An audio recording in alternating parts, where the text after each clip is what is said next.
Bom,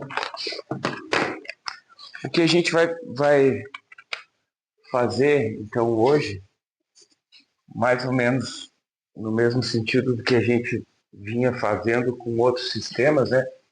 A gente começou falando do sólido de Einstein, que na verdade, da maneira que a gente tratou ele até agora, não vem muito ao caso as características do sistema em si, né?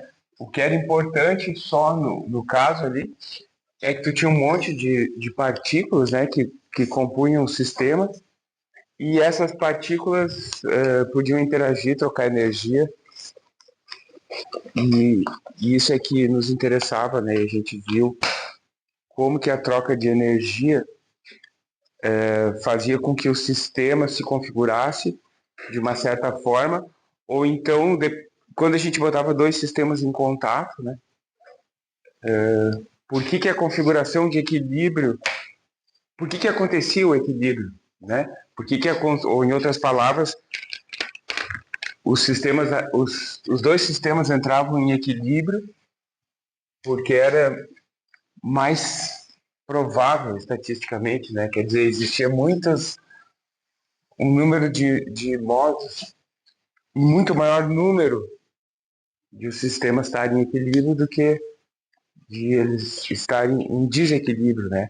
Então, não sei se vocês percebem já a importância conceitual disso, né? Porque a gente falava do equilíbrio térmico, tá? É uma coisa que a gente observa sempre, né? Na termodinâmica, né? É mais ou menos óbvio, né? Mas a gente não entendia bem por que acontecia equilíbrio térmico, né? Por que eu boto um pedacinho de açúcar no café e de repente os dois entram em equilíbrio, quer dizer, tem a mesma densidade de energia, a mesma energia média por partícula, né? Daí entra um pouco os detalhes do que é feito cada um dos materiais, né? O açúcar e o café, quanto ele pode absorver de energia, né? Então, mas digamos que a gente tem dois objetos compostos pelo mesmo material e a gente põe eles em contato térmico, deixa eles trocar energia. Por que eles entram em equilíbrio? A gente não tinha uma ideia clara disso, né? A gente aceitava isso porque é uma observação do dia a dia, mas a gente não tinha uma ideia clara, né? Tanto que isso demorou muito tempo para ser esclarecido, e tinha aquela ideia do calorífico que passava de um lado para o outro, né? Depois isso evoluiu para a ideia de energia e tal, né? Mas mesmo assim, e agora eu acho que o sólido de Einstein, por ser um sistema tão simples, a gente até assumiu ali que era um monte de osciladores, mas isso nem foi usado, né? Na verdade, a gente só precisava que tivesse quantas de energia que fossem trocados, né? Mas, mas a gente até podia pensar naquilo ali como um sistema clássico, né? Nem precisava ser quântico, né? A gente introduziu a ideia de quântico, em que eles trocavam quantidades finitas de energia, mas a gente poderia pensar, fazer uma analogia semiclássica e igual ia funcionar, né?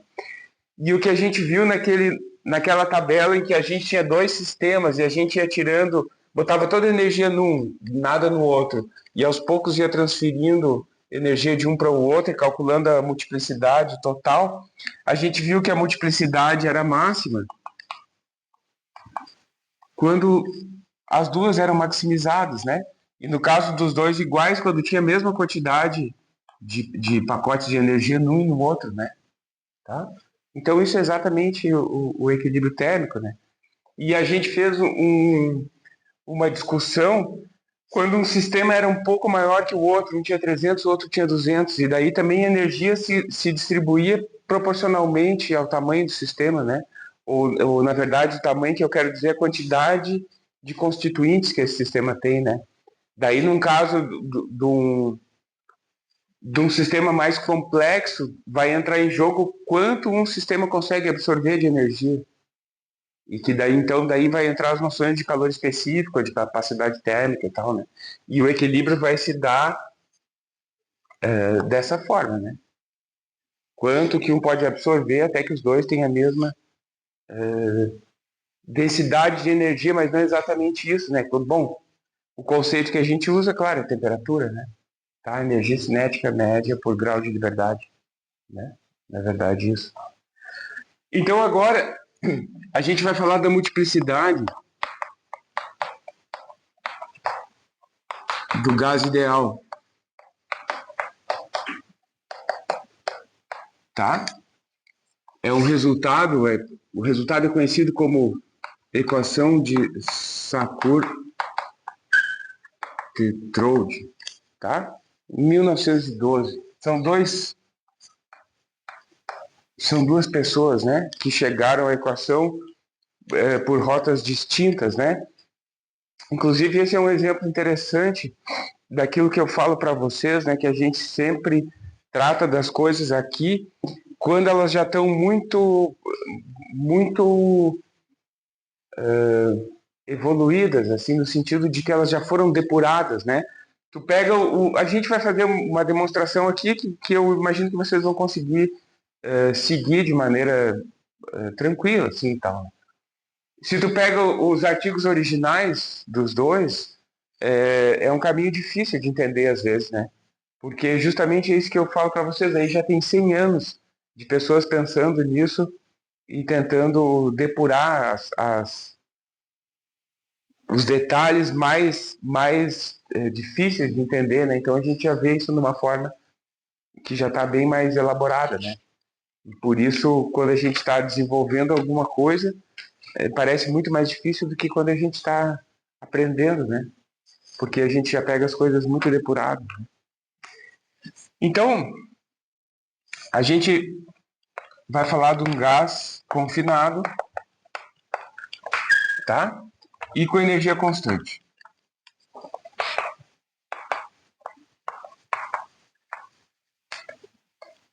Tá? Isso é o que a gente vai falar, vai chamar de ensemble microcanônico no futuro, né? Só para vocês fazerem a relação, né? Quando falo em microcanônico, é que tudo é constante, energia, volume e tal, que vai variar, em princípio, a entropia, né? Então, as variáveis aí que descrevem o gás, tá? O número de partículas, volume e energia, tá? Só uma anotação aqui, a gente falava bastante lá na termodinâmica energia do sistema como U, tá? Agora, como a gente está falando aqui microscopicamente, às vezes a gente vai falar a energia de um estado como sendo isso, ou a energia de um subestado como sendo isso, e deixa o U para quando é uma coisa global. Então agora aqui até podia chamar de U, mas eu vou levar E por enquanto que vai ficar mais, tá? Então, em princípio, o que a gente tem é o seguinte, né? A gente tem, vamos pensar que a gente tem uma série de sistemas idênticos, tá? Tá? E cada um deles tem essas coordenadas. E aqui eu tenho um conjunto de microestados que é caracterizado pelas posições e momento de todas as partículas, né? Aqui eu tenho outro conjunto. Aqui eu tenho outro conjunto, né? Tá, eu já estou introduzindo as ideias que a gente vai usar depois na teoria de ensemble, né? Todos esses sistemas são idênticos, macroscopicamente. Todos eles correspondem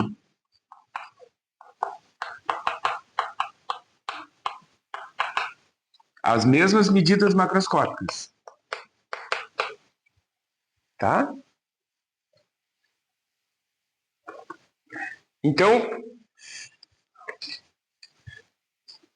a probabilidade de eu encontrar um microestado, né, é inverso da multiplicidade daquele microestado, né? Vamos botar assim.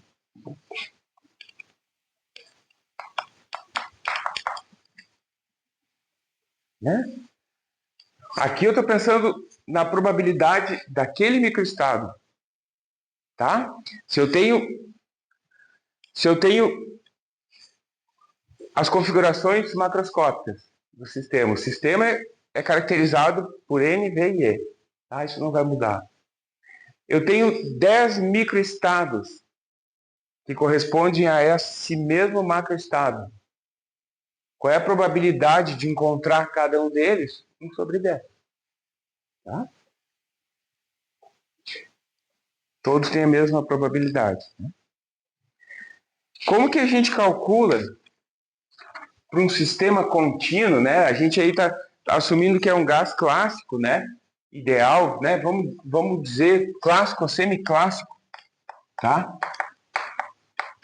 A gente já vai ver porque o semiclássico, mas a multiplicidade dos estados, a gente poderia pensar o seguinte, né? Vamos fazer aquela analogia que eu falei umas aulas atrás, né? A gente tem um volume, tá? Que eu estou desenhando aqui como uma área, mas é uma representação, né? E a gente tem, esse é o volume acessível para o sistema, tá? A gente vai colocar esses termos mais precisos. E cada microestado corresponde a um quadrinho, tá? Como que eu calculo isso? Eu poderia, então, pegar o volume total acessível ao sistema e dividir pelo tamanho mínimo de um desses quadrinhos, tá? A dificuldade que a gente vai entrar aqui agora é que, como é um sistema clássico, a gente teria que pensar o seguinte, olha, primeiro vamos pensar o que é acessível ao sistema, onde é que ele pode ir, tá? E daí, isso aqui faz mais sentido se a gente pensa em termos do espaço de fase.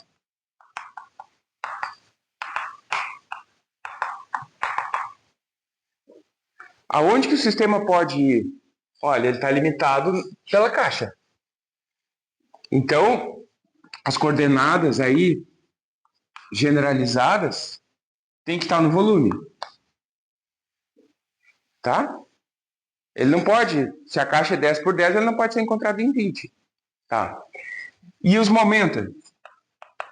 Os momenta tem que ter alguma relação com a energia. Tá? Porque se o sistema tem uma certa energia, se eu somar todo mundo, né? Se eu somar P ao quadrado sobre 2m de todo mundo, tem que dar a energia do sistema. Então, se eu faço uma soma, né? Se eu somo, né? Lembrando,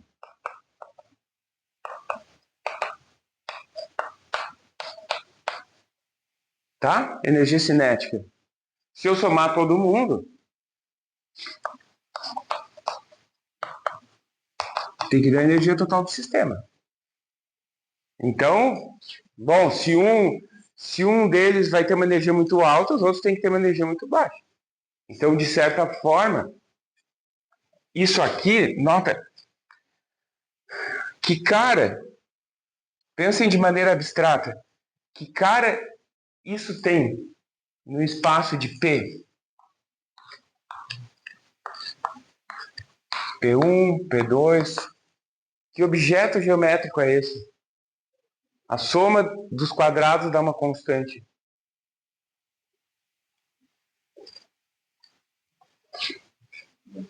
Uma esfera. Então, isso é uma hiperesfera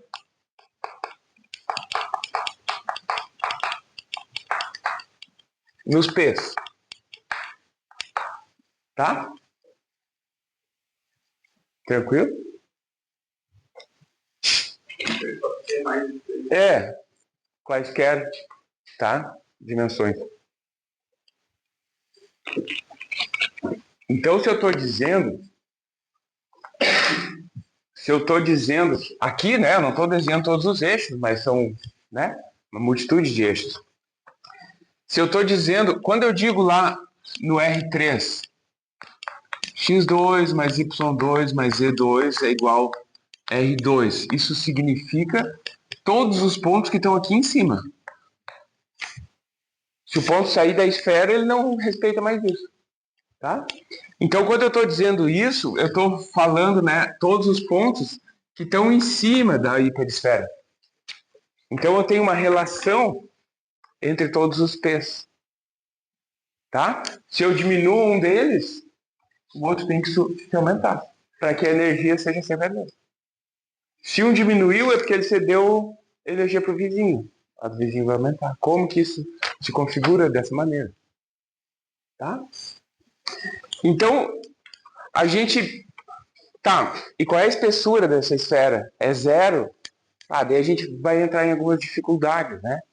Então, a gente, na verdade, a gente sabe que vai existir pequenas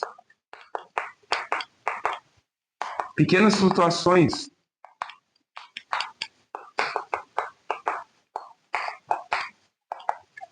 de energia. Tá?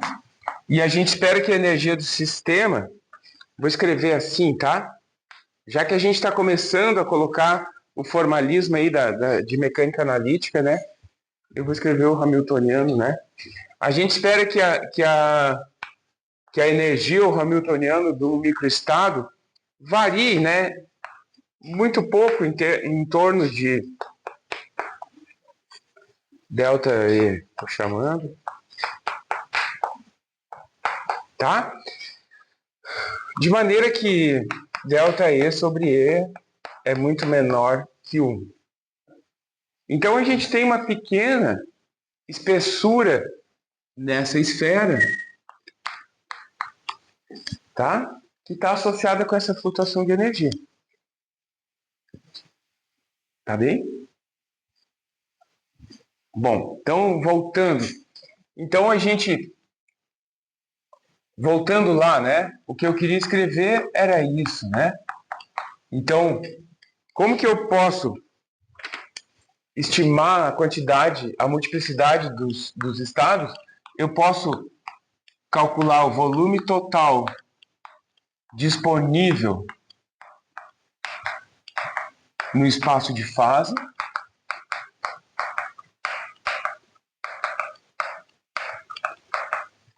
tá? Todo o volume disponível e dividir pelo tamanho mínimo, né? Pelo volume mínimo que o sistema pode ocupar no espaço de fase. Então, vou chamar assim, elemento de volume no espaço de fase. Tá? Vou tentar ilustrar isso de novo, tá? Vou fazer duas. Vou simbolizar o espaço de fase só por duas coordenadas, tá? Pra gente entender, mas pensem isso em N, né? Tá? Então, eu tenho aqui, digamos, o momenta, né? Das 3N. Eu tenho 3N momenta, tá? Ele flutua em torno de um valor, que é isso aqui. E da mesma forma, eu tenho a posição, 3N posições, que também flutuam um pouco. Então eu vou ter um elemento mínimo aí no espaço de fase, tá? Isso aqui é o dp, isso aqui é o ΔQ, né? Então a gente aqui é um espaço de fase 6n dimensional, né? 3n aqui, 3n aqui, tá? E daí que tamanho vai ter isso?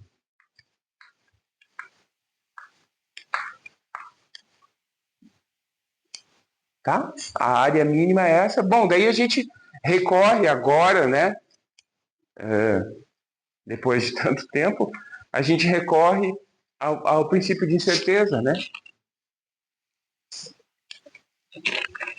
Embora Não foi dessa forma que eles fizeram em 1912, claro, né? Eles só assumiam o seguinte, olha, tem que ter um mínimo, um espaço mínimo que o sistema ocupa e que ele vai pular para o estado vizinho, as coisas não podem ser infinitesimalmente próximas, né? Mas não tinha um argumento muito forte ainda para isso, né? Então, em uma dimensão, isso aqui seria H, ou proporcional, H, alguma coisa assim, né? Em 3 dimensões,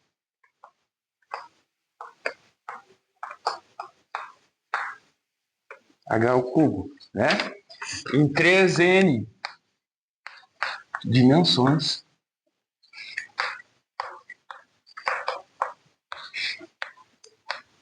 H3N, tá? Que é o que eu vou chamar de sigma zero.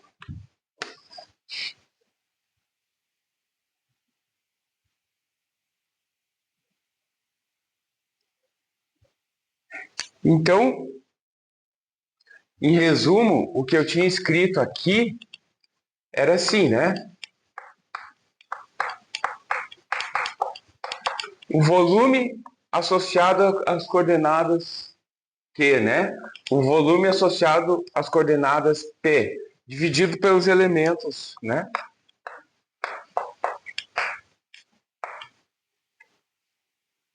O tamanho mínimo em Q, o tamanho mínimo em P. Tá? Então isso é uma ideia assim colocada de uma maneira um pouco melhor do que eu tinha feito, né? Mas basicamente o que a gente vinha discutindo, olha, tem um espaço acessível para o sistema, né? Que é esse meu quadrado aqui que a gente desenhava. Eu tenho uma condição mínima, né? Eu tenho uma discretização nos estados em que o sistema pode ocupar. Então, se eu quero calcular o número, a multiplicidade disso, eu divido esse volume pelo número de quadradinhos, tá? Isso vai me dar a multiplicidade.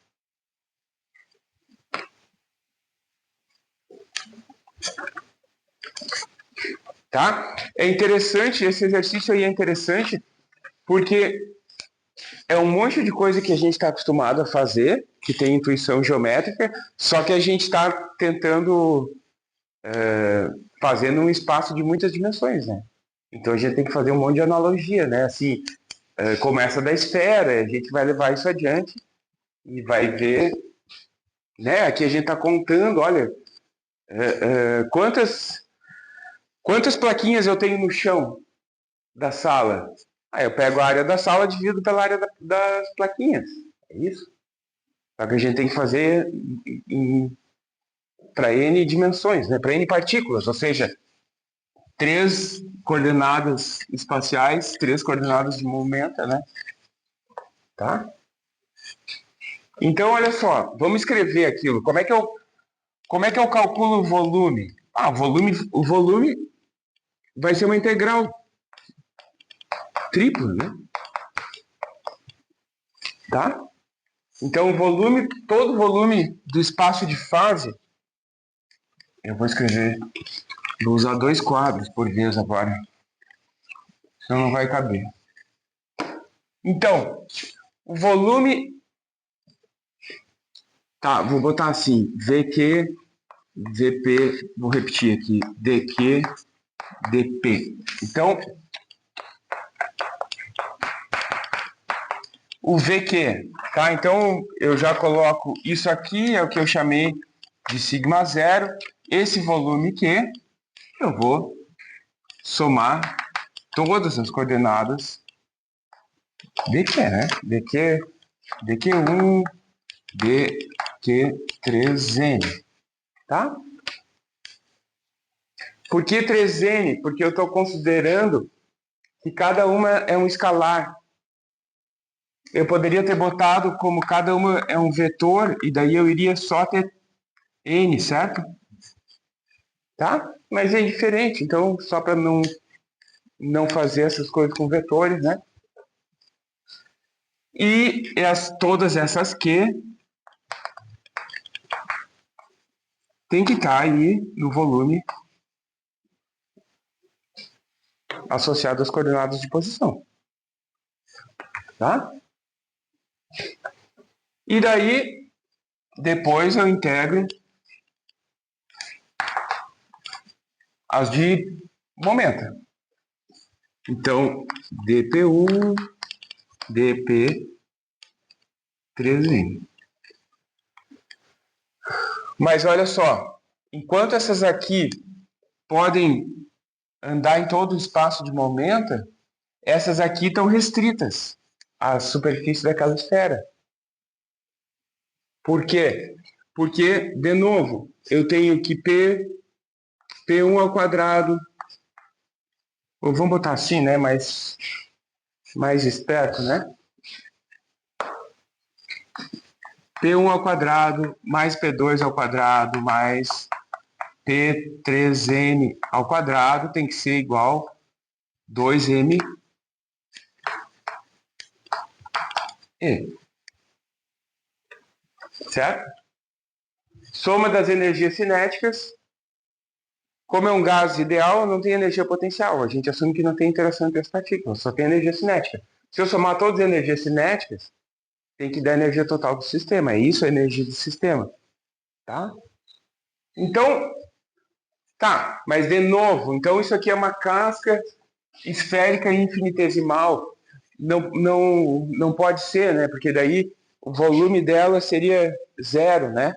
Então a gente leva em conta as flutuações de energia, né?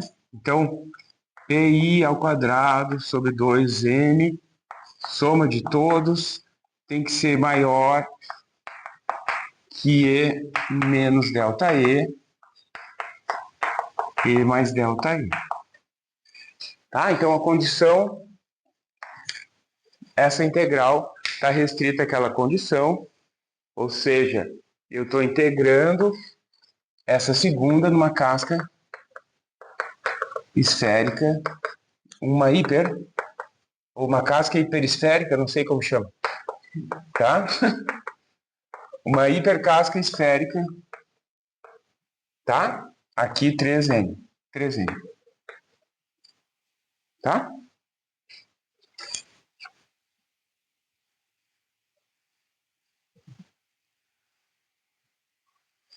Bom, então se eu integro todas as coordenadas no volume, o que isso aqui vai me dar? O volume disponível, né? Tá? Então, que eu poderia chamar disso, né? A multiplicidade associada ao quê, né? Então, o que me resta calcular é a multiplicidade associada ao P. Tá? Eu vou fazer bem devagar e essa é uma aula que é importante que esteja gravada, né? Porque eu acho que daí vocês assistem de novo e pensam. Tá? Então, o que a gente precisa calcular, então eu já tenho a multiplicidade a partir daqui. Isso aqui é o volume do recipiente, né? Que é a multiplicidade. Então, isso dividido por isso é a multiplicidade associada a quê? Eu preciso calcular a multiplicidade associada a P, né? Então, a multiplicidade associada a P, de novo, né?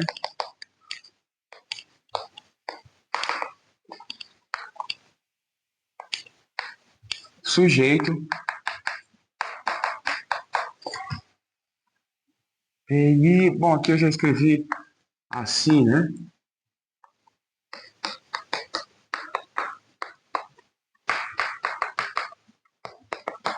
Tá?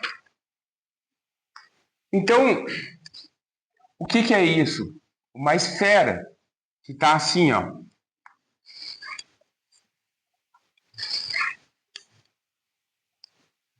A superfície de dentro dessa casca esférica. Então, é isso.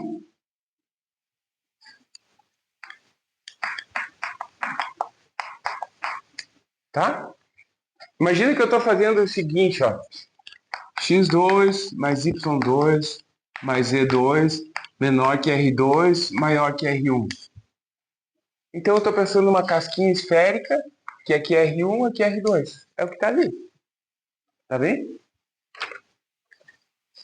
E essa aqui, 2N E mais ΔE, né? Tá? E a gente chama isso de R1, então, chama isso de R2, tá? E isso, ΔR, tá? Então,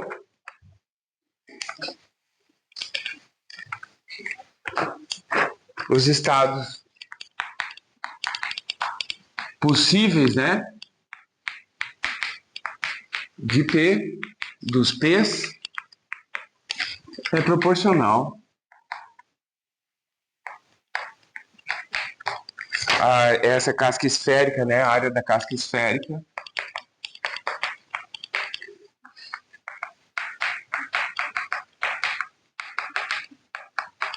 de raio,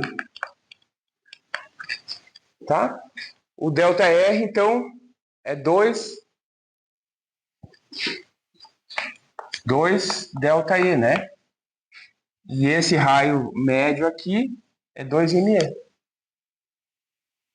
Esse raio aqui, 2ME. Ah, não, aqui falta 2M, né? Vou botar certinho. 2ME mais ΔE, tá?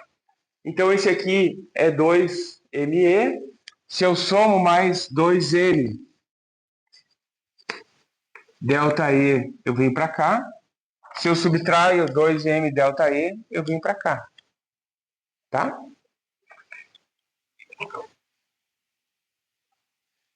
Mais ou menos? Tá?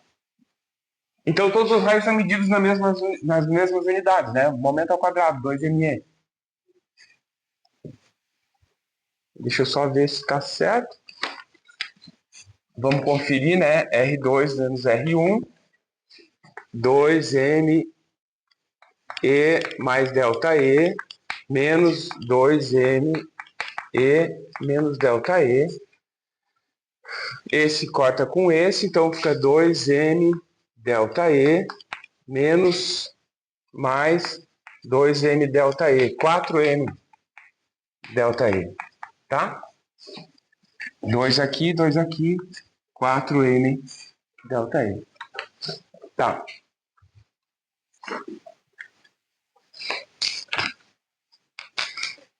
Então, o que a gente tem que fazer é isso agora. Estimar a área de uma N-esfera. Então, vamos fazer isso.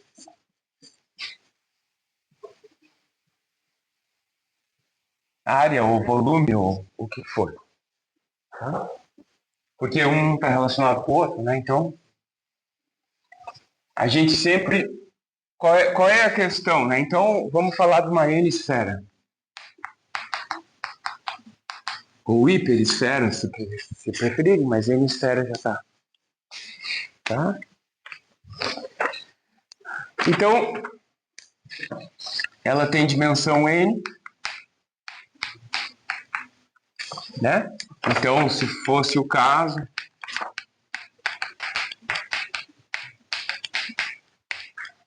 é um raio ao quadrado, tá? E a gente vai falar o seguinte: se a gente vai sempre fazer referência ao que seria a esfera unitária, quer dizer, raio 1, e a esfera de raio R, tá? E a gente vai chamar o volume da unitária de V pequeno, e daí vou dizer V de N, né? Porque varia com a dimensão, e a área S de N. E aqui, como a gente está acostumado, Vn de R, Sn de R. tá? E daí eu sei o seguinte, olha, o volume de uma esfera N é o seguinte, é o volume da esfera unitária vezes o R na N, tá? Vamos pensar, vamos ir conferindo aqui escondido se faz sentido, né? Qual é o volume em 3 dimensões? 4/3 de π R ao cubo. O que é o volume da esfera unitária? 4/3 de π. Então é exatamente isso. Tu vai ter uma constante, que não vai ser sempre a mesma, vai depender da dimensão. E essa constante vai ser vezes a coordenada na potência n. Tá? E a superfície, a área da esfera de raio R, vai ter a mesma proporção. Vai ter uma constante vezes n menos 1. Né? Qual é a área da esfera 3?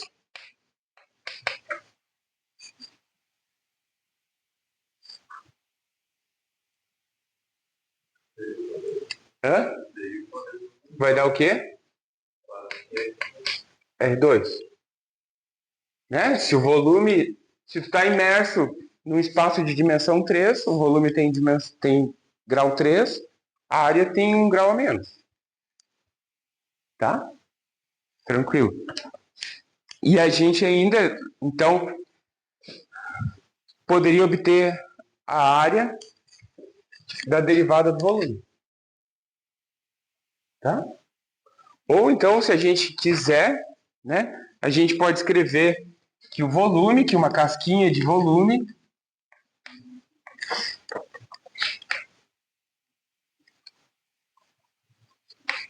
é a área vezes o incremento de R. Que é a mesma coisa que a gente fez aqui, né? A área é a derivada do volume com relação à coordenada. Tá? Então, a gente sabe que o volume N vai ser uma integral da área tá aqui R, né? Se eu for integrando a área no volume, eu vou obter... Desculpa, se eu for integrando a área no raio, eu vou obter o volume. Tá? Certo. Vamos adiante. Então, eu posso tirar fora aqui a constante, né? Como isso é uma constante que não depende de R, e isso aqui é isso,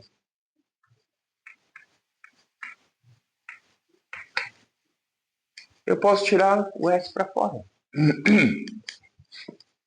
Então,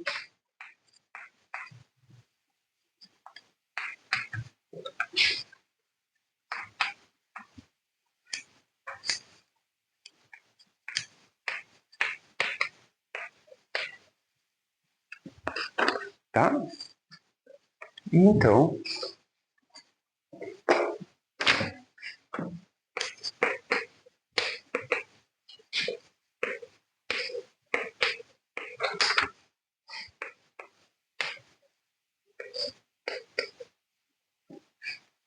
o que eu preciso, uma vez que eu descubra o S pequeno, a área da esfera unitária, eu descubro também o volume. E daí eu descubro também o V, o S, todo mundo. Então eu posso me concentrar em descobrir a área da esfera unitária em N dimensões.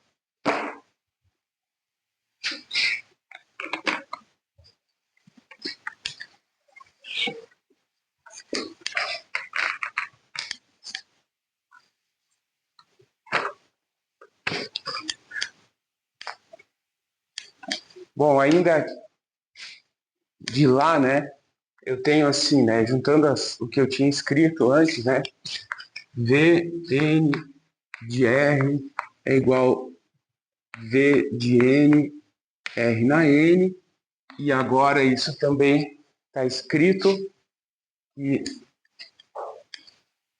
isso é S de N, R na N sobre N. Então, a gente tem que o volume da esfera unitária é a área da esfera unitária dividido por N. Tá, então está todo mundo relacionado. Eu só preciso descobrir o S de N, né, por exemplo, né? Ou o V de N, o que for, né? Tá? Bom, que não é fácil, mas tá, vamos lá. Então, a gente vai usar um artifício, né? O que a gente vai ter em última análise? Como é que a gente faz isso? Tá? A gente poderia tentar integrar diretamente a esfera, mas existe uma classe de integrais que são relativamente fáceis de resolver, ou que tem vários truques para resolver, que são as integrais gaussianas. Tá? O que são as integrais gaussianas? São integrais que envolvem uma gaussiana. Tá? Por que a gente vai fazer isso? Porque daí, analiticamente, é mais fácil resolver isso do que resolver a integral direta que a gente tinha. Então, o que vai acontecer? Não imagino quanto tempo deve ter levado para se darem conta disso, né? Mas eu vou fazer uma integral que envolve a expressão que eu quero integrar. Porque isso é uma integral definida. Eu vou integrar em todo o espaço disponível, né? Então, isso é uma integral definida. Ela vai dar um escalar, tá? Então, ao invés de eu tentar integrar diretamente, o que eu teria que fazer? Eu apaguei a integral, né? Mas o que eu teria que... Não. O que eu teria que fazer? Substituir essa condição lá dentro, né? Reescrever isso, substituir lá dentro, fazer uma mudança de variável sujeita a essa condição para poder fazer a integral. Isso não ia ser nada simples, tá? Então vamos tentar fazer um truque com uma integral gaussiana para ver se isso dá resultado, e daí a gente usa alguma propriedade, já que a expressão que a gente quer aparece ali dentro, para tentar obter o resultado que a gente quer. Tá bem?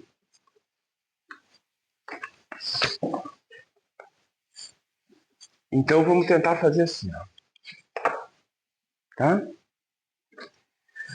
Vou chamar de IN essa integral. Menos infinito a infinito, de E na menos x1 mais xn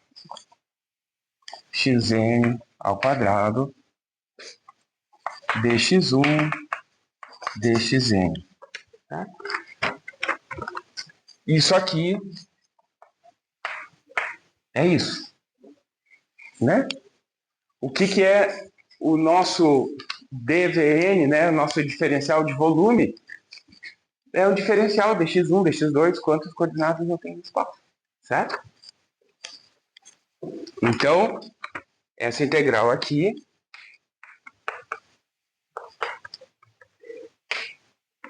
agora de 0 a infinito, e na menos R2, certo? dVn. Tá? Aparecem as coisas que eu quero aí na integral.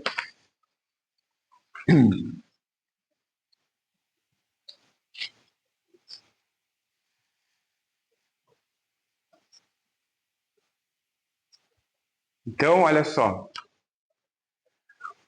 Essa integral, eu poderia quebrar toda ela.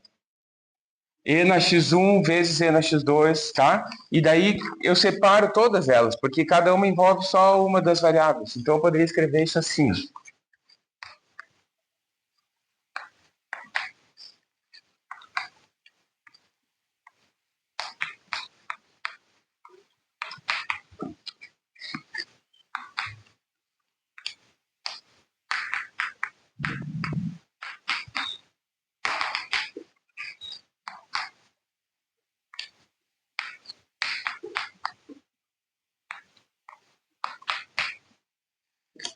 Tá bem?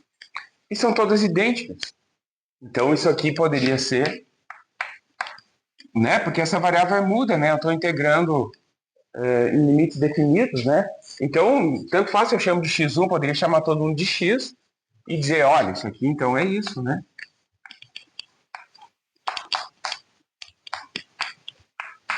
Tá? Botar um qualquer aí, né? N vezes. Tá? E essa integral tem um valor definido. Raiz de π. Tá? A integral da função erro, se chama.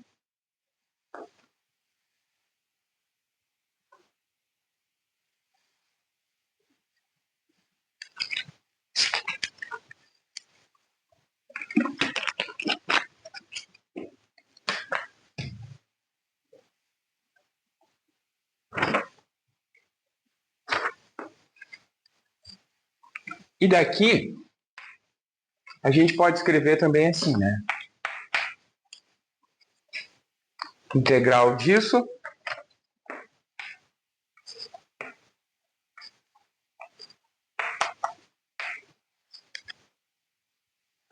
ao invés de botar dvn, eu vou botar isso. E daí ainda posso substituir o S por isso. Tá? Então, ao invés de botar dvn, eu vou botar S de N de R vezes dr. E ainda isso aqui é S de N R na N menos 1. Tá bem?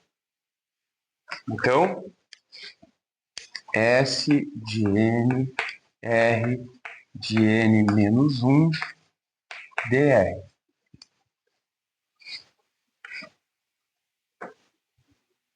Tá? E isso sai para fora, porque não depende de R. Então,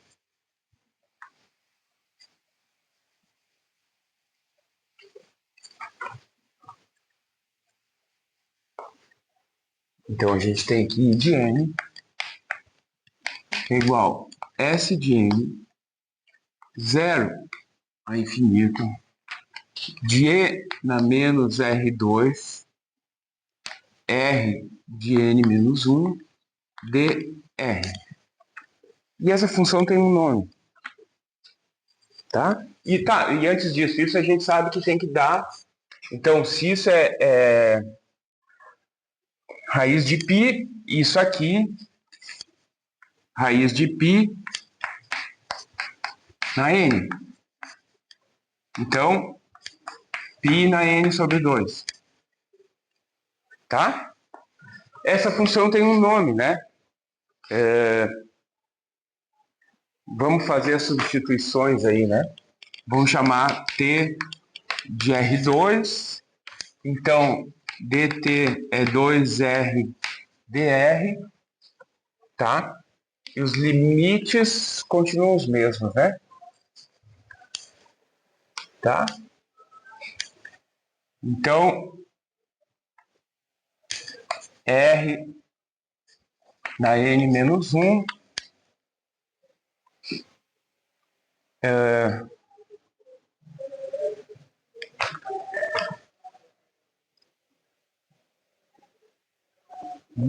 vai ser R2, vou escrever assim, R2 N sobre 2 menos 1 meio, né?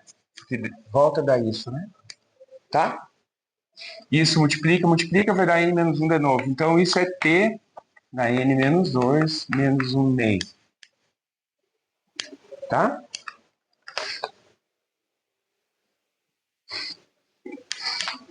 Hã? Então, essa IN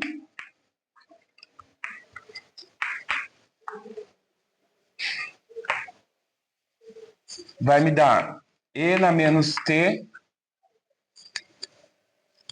T na N sobre 2 menos 1 meio,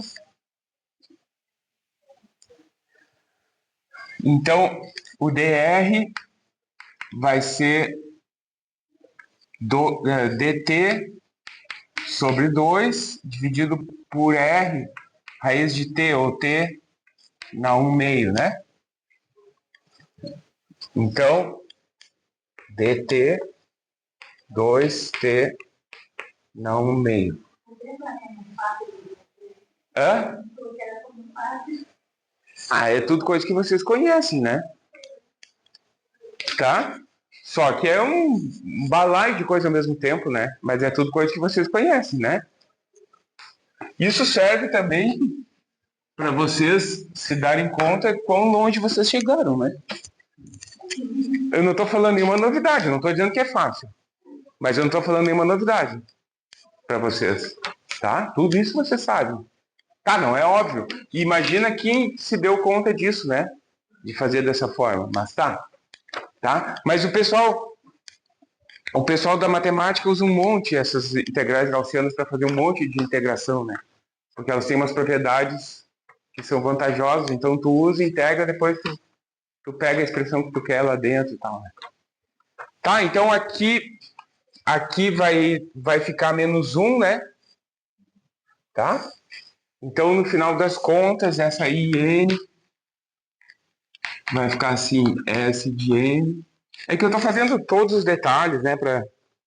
Quando a gente pega isso num livro, ele fala, então isso é tal coisa, né? Mas na aula a gente tem que fazer tudo para que vocês se convençam, né? E a gente também, né? Senão parece que é tudo fácil, mas quando não é tudo que faz, né? Isso tem um nome, tá? Função gama de t, tá? Já viram função gama? Isso é a função gama. Tá. Que é uma generalização... Opa, é isso aqui, desculpa. N sobre 2, né? Eu estou integrando em t definido, então o t não aparece, né? Tá? Que é uma generalização do fatorial, né? Tá? Então a gente acaba assim, ó. S e tudo isso dá π na N sobre 2. Então a gente acaba assim, S de N, gama de N sobre 2, eu acho que sobrou um 2 ali, né? Isso. É igual π na N sobre 2. Então, S de N, π sobre 2, π na N sobre 2, dividido por gama de N sobre 2. Tá? Então a gente conseguiu o que a gente queria, né? Na verdade, o truque, vamos voltar atrás um pouco, né? O truque aqui foi incluir na integral, descobrir uma integral que eu soubesse resolver, uma integral definida que envolvesse essas coisas, mas que eu soubesse resolver e que aparecesse o S de n aqui dentro. Tá? Porque eu sabia que isso aqui seria uma constante, né? Eu apaguei aqui, né? Mas o que associa o V com o S, com os outros S, é uma constante. Então eu precisava pensar numa integral que eu soubesse resolver, que envolvesse S de n aqui dentro. Por quê? Porque ela vai sair fora, eu consigo resolver o resto, e daí isso tudo aparece como uma constante, né? Tá? Então foi isso, né? Então, S de n de R é igual a 2π n sobre 2 gama de n sobre 2 R na n menos 1. Tá bem? E o volume de uma n esfera, tá? 2π n sobre 2 gama de n sobre 2 R na n. Tá, vamos testar.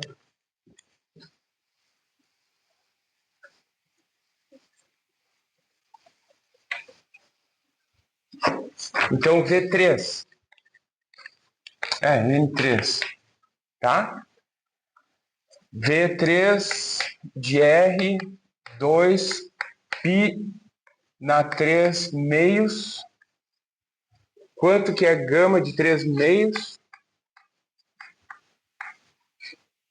R3, tá?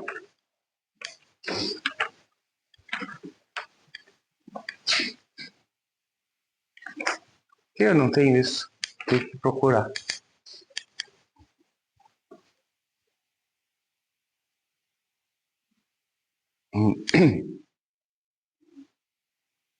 Gama 3 meios. Raiz de π sobre 2. Π na 1 meio sobre 2. Tá? Então, V3 de R, 4. 3 menos 1, 2, 2. Π, tá? Faltou alguma coisa? Raiz de 3, 4π. Faltou um 3. Por que faltou um 3?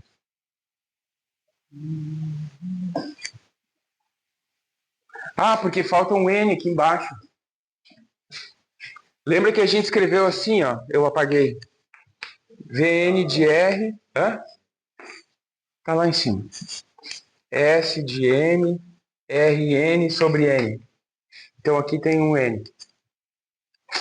N.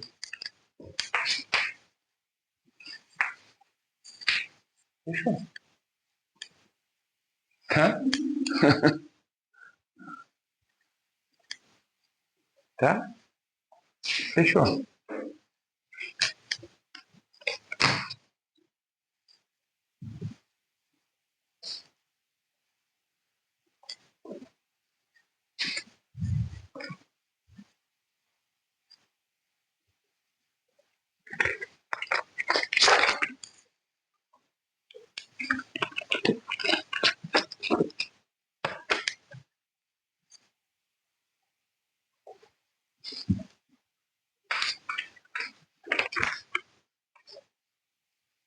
Então, bom, era isso que a gente queria. Aquela integral lá que a gente tinha, que estava por aqui, assim, ó, era a integral da casca essa, né? Então, o volume da casca esférica vai ser a área dela vezes um dr,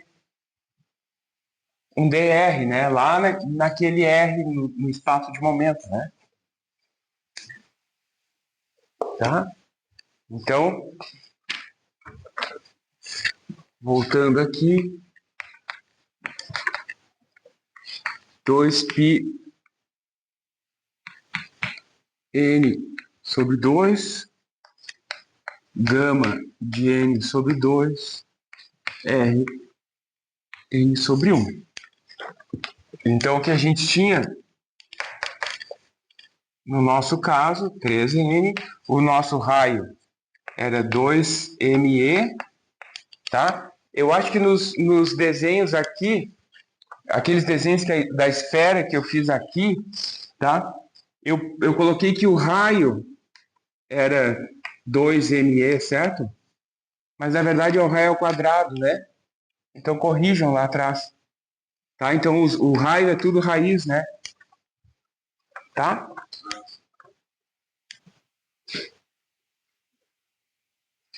Então, 2π na 3n sobre 2, raiz de 2me na 3n menos 1 dividido 3n sobre 2. Tá?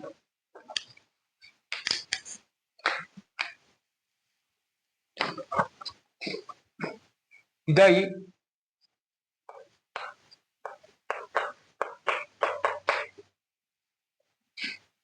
Então vai ser isso, isso, isso, isso. Então,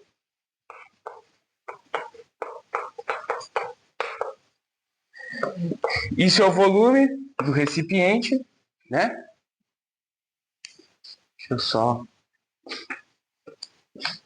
Vou botar aqui em cima. Então,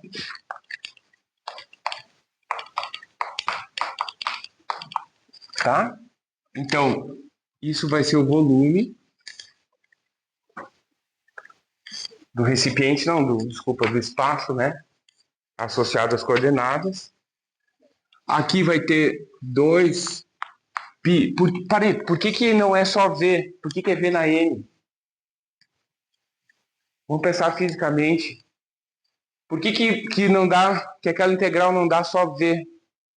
Porque quantos graus de liberdade tu tem para uma partícula pode andar em V, a outra também, a outra também. Então todas em conjunto tem V vezes V vezes V vezes V.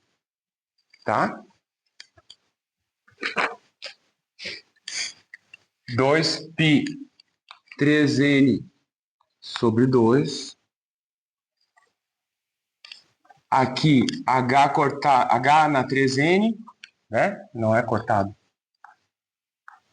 3n ao quadrado menos 1, fatorial, vezes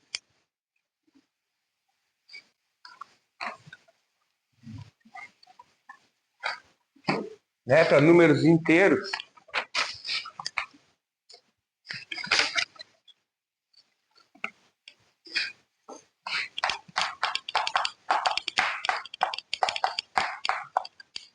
né? A gama é igual ao fatorial do número anterior, né? Z mais 1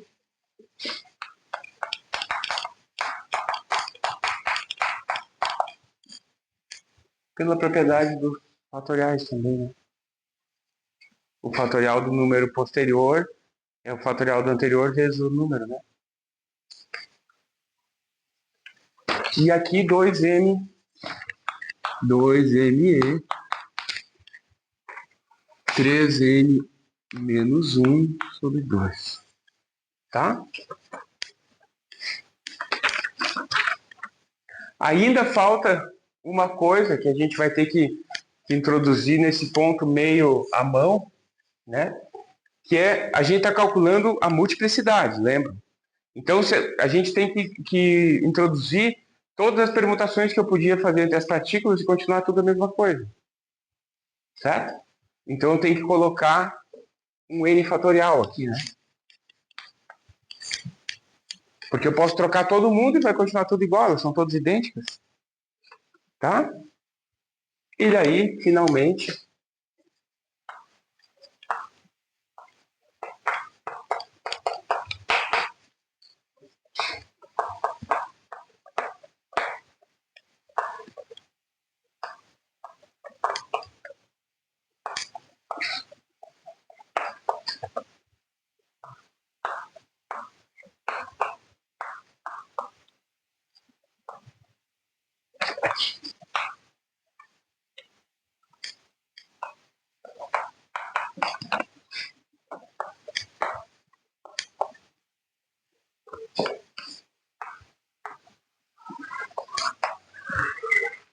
tá para n muito grande, né? Daí eu esqueci esses menos 1 aqui, né? Tá? Porque esse n é muito grande, não vai fazer muita diferença.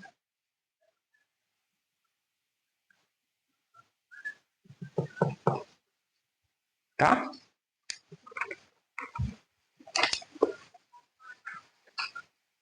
Então,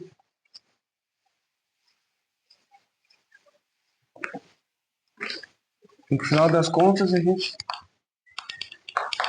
pode escrever assim, né? Uma função de n, V na n, energia na 3n sobre 2. Tá? Tem um monte de coisa aqui que só depende de n, né? E mais umas constantes que eu juntei tudo.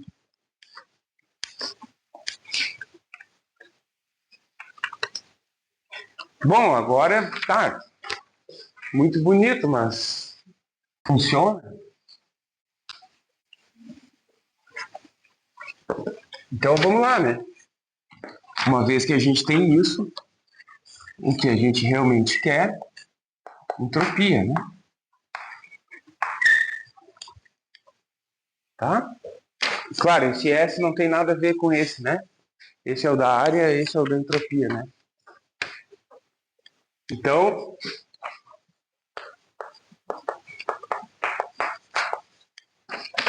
vai ficar KBLN π sobre H2 3N sobre 2, 1 sobre N fatorial, 3N sobre 2, mais KB N LN de V mais KB 3N sobre 2 LN de 2ME. Tá?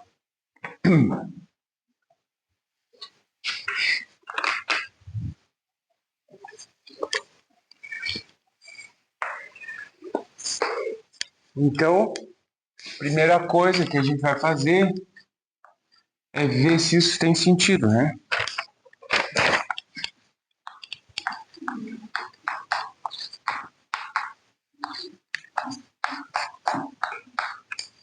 Né?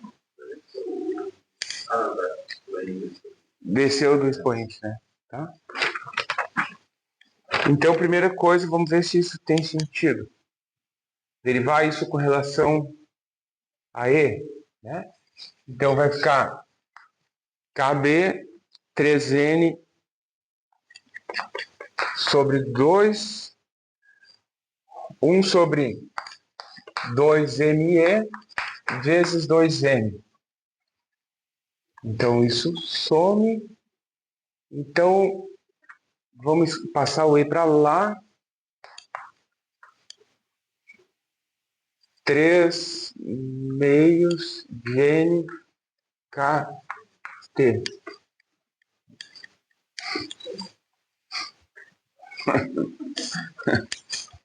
Tá?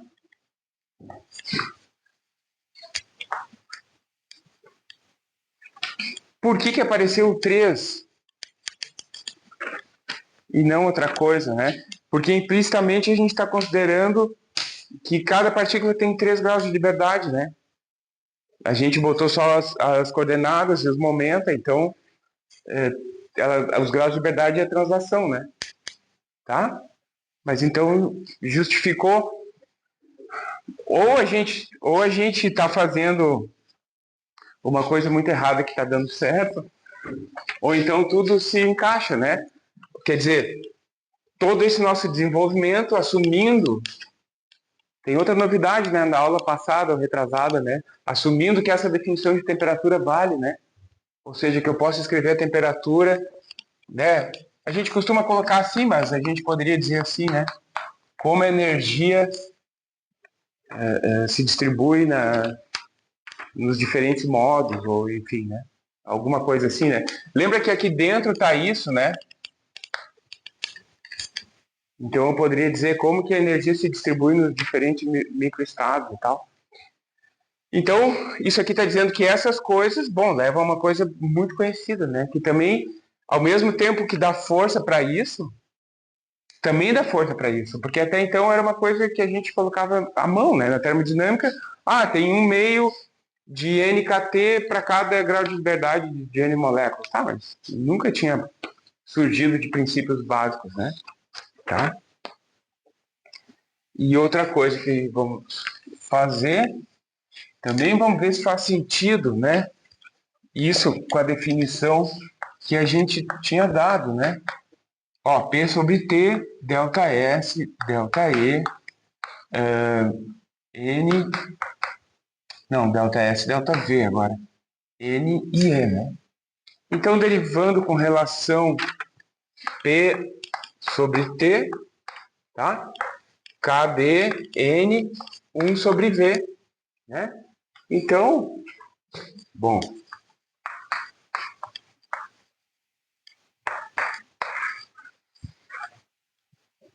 tá? Gás ideal, tá? Então, esse desenvolvimento aí, né, é muito interessante, assim, né? É um marco, né, na mecânica estatística por causa disso, né? Porque junta isso que a gente está tentando fazer em diversas oportunidades, né? Juntar ideias de dois domínios completamente diferentes, né? A gente tinha um monte de coisa que funcionava, mas que a gente só justificava pela experiência, né? E daí agora a gente conseguiu chegar a isso em termos de princípios muito mais básicos, assim, né? A gente fez coisas bem gerais, assim, né? O que a gente assumiu? Ah, que o espaço de fase tinha um tamanho mínimo que podia ser ocupado pelo sistema, né? Então, estimou isso, né? Embora isso não é muito relevante, exceto se esse tamanho mínimo fosse zero, né? Porque a gente está carregando ele aqui. Então, por isso até que não entrou, a gente justificou um pouco com o princípio de incerteza de Heisenberg aqui na discussão, só para não parecer uma coisa muito artificial, né? Mas a gente não precisava ter feito isso. A gente precisava só ter dito, olha, o espaço mínimo ocupado por um estado não é nulo, tá? Que é só isso que nos encrenca, se for nulo. Mas se ele for finito, tudo bem. A gente não usou isso para nada, tá? Porque essas coisas aqui se separam na entropia. Essas coisas que são multiplicativas na entropia vão ser aditivas, né? A contribuição de V ficou num termo, da energia no outro, do N no outro, tá? Então não é muito dramático. A gente só aproveitou, eu só aproveitei falar lá do princípio de incerteza, enfim, né? Porque você sabe que tem essa justificativa, né? Mas toda a derivação que a gente fez é clássica, não precisa disso, tá? Então vê que embora a multiplicidade dos estados, né, seja relativamente complicado, mas ele guarda as relações que a gente conhece, né? Inclusive isso aqui já apareceu lá atrás, né? A entropia como proporcional ao logaritmo do volume e essas coisas, né? E isso que é interessante de levar em conta, né? Que a entropia vai aumentando com o volume, isso a gente entende, tem mais espaço para as partículas andarem, mas também aumenta com a energia, tá? Isso a gente tinha intuído, mas não tinha ficado claro. Por que aumenta com a energia? Claro, porque se a gente pensa discretamente, é mais simples de entender. Por isso que, às vezes, a mecânica estatística quântica é mais simples. Porque se eu penso assim, ó, olha, eu tenho 100 balas e eu vou distribuir entre 20 crianças, é simples de entender, tá? Vai dar tantas, eu posso distribuir de tantas maneiras, então é isso que acontece, né? Quanto mais bala eu tiver, mais eu posso distribuir de diferentes maneiras entre elas, né? Mas se é coisa contínua, não é muito simples, então por isso que a gente tem que pensar, olha, tem um limite, né? No tamanho das coisas e tal, tá? E a questão ali da esfera, da hiperesfera, né, deu um pouco de trabalho, mas é que eu queria mostrar isso para vocês também, que é um procedimento elaborado, mas que é tudo coisa que vocês conhecem, né? Tá? Vocês sentam ali, voltam.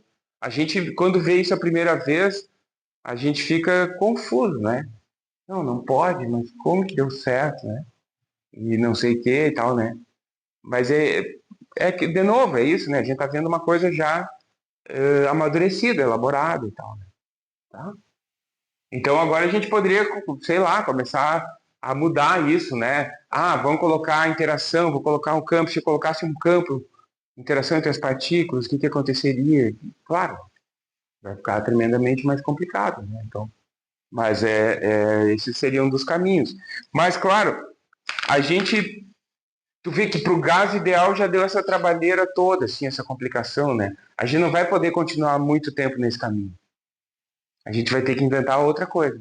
Então a gente não pode continuar contando o estado. Tá? Em sistemas assim, não tão naturais, né? Digamos que eu estou pensando numa rede de átomos ou numa rede neural, a gente pode continuar trabalhando assim. Mas os sistemas físicos vai ficar muito complicado. Então a gente tem que ter uma outra ferramenta, que é a teoria do ensemble.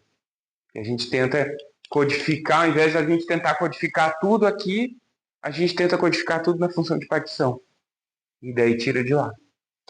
Tá? E daí a gente, lá pelas tantas, a gente vai achar uma relação da função de partição com a energia livre de Helmholtz, por exemplo. E daí a gente sabe como tirar toda a termodinâmica daqui. Tá? Lembra lá da termodinâmica que a gente tinha as relações, né? dF, dV, dF, dE, dF, tá? Então a gente também sabe tirar a termodinâmica dali.